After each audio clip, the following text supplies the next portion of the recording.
Hi everyone, this is Bhumika. This is the day 10 of 75 days journey to SSC, CGL or any other one day exam.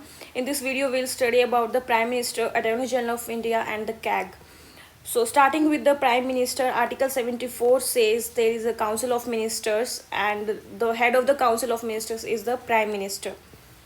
Article 75 says other provisions related to all the minister of that council.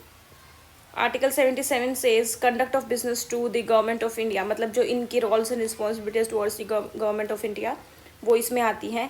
78 में आती है duties इनकी PM की with respect to the president, कि उनके president को वो क्या क्या वो एड्रेस करेंगे, क्या क्या वो एडवाइस करेंगे।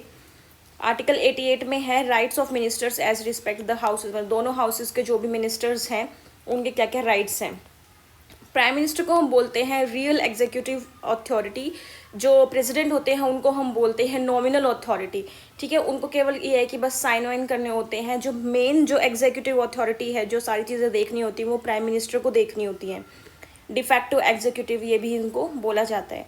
अपॉइंटमेंट जो इनकी होती है वो की जाती है प्रेसिडेंट के द्वारा, और इनका जो रेजिग्नेशन अगर इनको देना है या फिर मान लो कि अगर ये जो इनकी पार्टी है, मेजॉरिटी जो पार्टी होती है, अगर वो मेजॉरिटी या कॉन्फिडेंस जो है वो लूज़ कर देते हैं तो भी उस केस में प्रेसिडेंट इनको बोल सकते हैं कि यू मे रिज़ाइन। ठीक है, डिसमिस कर सकते हैं। बाकी इनकी इम्पीचमेंट से रिलेटेड कोई भी और कोई ग्राउंड है नहीं इसमें कि किन ग्राउंड्स पे इनको इम्पीच किया जा सकता है। अगर मान लो जैसे प्रेसिडेंट जो है वो कैसे अपॉइंट करेंगे, जो भी लोकसभा में जिस भी पार्टी की मेजॉरिटी होगी उसका जो भी लीडर होगा उसको वो as a prime minister appoint कर देंगे। अगर ऐसा नहीं होता है तो प्रेसिडेंट अपनी मर्जी से किसी को भी अपॉइंट कर सकते हैं। और पहले भी ऐसा हुआ है कि जब कोई मेजॉरिटी नहीं आती थी तो प्रेसिडेंट अपनी मर्जी से उनको अपॉइंट कर देते थे, और then that person has to seek for the confidence in the Lok Sabha. 1970 मैंने लिखा भी है 1979 में देन जो प्रेसिडेंट थे नीलम संजीव रेड्डी, उन्होंने अपॉइंट किया था चरण सिंह को। 1984 में जेल सिंह जो थे उन्होंने अपॉइंट किया था राजीव गांधी को after the assassination of Indira Gandhi. इनकी ओथ कौन दिलवाते हैं? प्रेसिडेंट दिलवाते हैं। इम्पीचमेंट का मैंने आपको ऑलरेडी बता दिया है।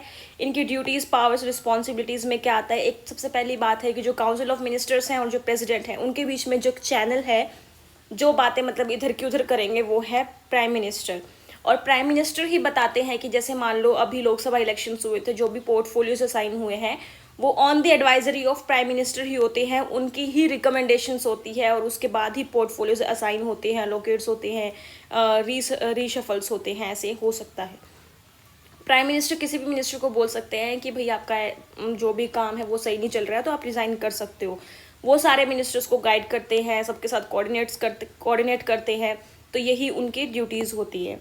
और हाँ, इनकी एडवाइजरी पे ही, इनकी रिकमेंडेशन पे ही कुछ कुछ लोग जो इम्पोर्टेंट हैं वो अपॉइंट करते हैं president. Attorney general of India, CAG, UPSC chairman उनके मेंबर्स, इलेक्शन कमिश्नर और फाइनेंस कमीशन चेयरमैन और उनके मेंबर्स, और भी बहुत सारी चीज़ें हैं। एक जो क्वेश्चन है जो एग्जाम में बहुत ज़्यादा पूछा जाता है कि नीति आयोग के चेयरमैन कौन हैं, तो जो भी उस टाइम पे प्राइम मिनिस्टर होंगे वही नीति आयोग के चेयरमैन होंगे, और एनआईसी के भी। एक और क्वेश्चन आता है कि प्रीमिस इंटर पेयर से किसको बोला जाता है? That is first among equals. ये प्राइम मिनिस्टर के लिए यूज़ किया जाता है कि बहुत सारे लोग हैं जो कि इक्वल है, उनमें से सबसे पहले जिसको पूछा जाता है, हेड जो होता है प्राइम मिनिस्टर, तो इसलिए बोलते हैं फर्स्ट अमंग इक्वल्स। अब आता है attorney general. Attorney general article 76 में लिखा गया है कि there should be attorney general of India who is the first law officer. ठीक है, तो ये आर्टिकल 76 में लिखा गया है और इनकी अपॉइंटमेंट होती है प्रेसिडेंट के द्वारा। ये अपना रेजिग्नेशन अगर देंगे तो भी प्रेसिडेंट को देंगे, इनका रिमूवल अगर किया जाएगा तो भी प्रेसिडेंट से किया जाएगा after the recommendation of prime minister of India. अब इनकी क्वालिफिकेशन के बारे में बात करते हैं। तो क्वालिफिकेशन में दो चीज़ें हैं, या तो वो हाई कोर्ट में किसी भी हाई कोर्ट के जज रह चुके हों 5 साल के लिए, या तो वो एडवोकेट हो किसी भी हाई कोर्ट में 10 ईयर्स के लिए। तो इन दोनों में से अगर कुछ भी सेटिस्फाई हो रहा है तो he is qualified to become the attorney general of India. also he must be qualified to be appointed as judge of supreme court. ये भी होना चाहिए उनकी क्वालिफिकेशन में, जैसे हमने प्रेसिडेंट केस में पढ़ा था, वाइस प्रेसिडेंट के केस में पढ़ा था, लोकसभा और राज्यसभा से रिलेटेड, याद करो। ठीक है, एक और इनके पास स्पेशल पावर होती है कि इंडिया की किसी भी कोर्ट में राइट टू ऑडियंस है, इनका हक है, मतलब किसी भी कोर्ट में जाके ये वहाँ पे बैठ सकते हैं और प्रोसीडिंग्स जो है वो सुन सकते हैं, पार्लियामेंट की प्रोसीडिंग्स सुन सकते हैं, लेकिन इनके पास पार्लियामेंट में वोट करने का हक नहीं होता है।